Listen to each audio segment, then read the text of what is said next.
ఆకలేసేవాడికి అన్నం పెట్టడం, ఆపదలో ఉన్నవాన్ని ఆదుకోవటం భారతీయ సంస్కృతిలో భాగం.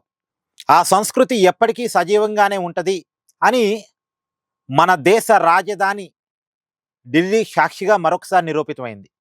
గత కొన్ని రోజులుగా కాక్రోచ్ జనతా పార్టీ నాయకత్వంలో విద్యార్థులు, యువకులు పెద్ద ఎత్తున ఆందోళన చేస్తున్న విషయం మీ అందరికీ తెలుసు.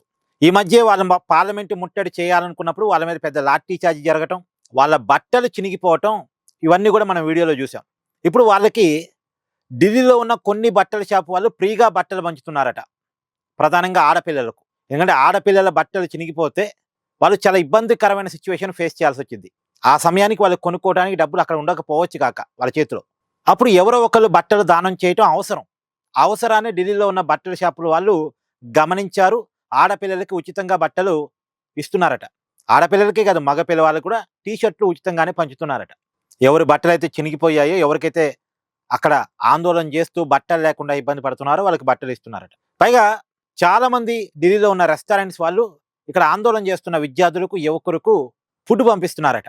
ఇదొక మంచి పరిణామం. పైగా ఢిల్లీలో నివాసం ఉండే ప్రజలు కూడా తమ ఇళ్లలో ఉండేటువంటి పాత బట్టలు కావచ్చు, తమ ఇళ్లలో వాళ్ళు వండుకున్న ఫుడ్ కావచ్చు తీసుకొచ్చి ఈ విద్యార్థులకు పెడుతున్నారట. ఇది ఇంకా మంచి పరిణామం. అంటే అక్కడ విద్యార్థులు ఏదో సమస్యతో ఆందోళన చేస్తున్నారు. వాళ్ళు ఇల్లు వదిలొచ్చి ఢిల్లీ రోడ్డు మీద కూర్చున్నారు. వాళ్ళకి తినటానికి తిండి ఉండకపోవచ్చు, వేసుకోవటానికి బట్టలు ఉండకపోవచ్చు. కాబట్టి ఈ సమయంలో వాళ్ళని ఆదుకోవటం, వాళ్ళకి అండగా ఉండటం మన బాధ్యత అని చాలామంది భావించి బట్టలు ఇవ్వటం కావచ్చు, తిండి పెట్టడం కావచ్చు, ఇవన్నీ నిజంగా ఒక మంచి పరిణామాలు. అంటే సమస్య వచ్చినప్పుడు సమస్య వచ్చిన వాడిది మాత్రమే బాధ కాదు, ఈ దేశం మొత్తం ఆ బాధను పంచుకుంటుంది అని చాలామంది నిరూపిస్తున్నారు. ఇది భారతీయ సంస్కృతి. నిజంగా వాళ్ళందరికీ కూడా థ్యాంక్స్ చెప్పాలి మనం.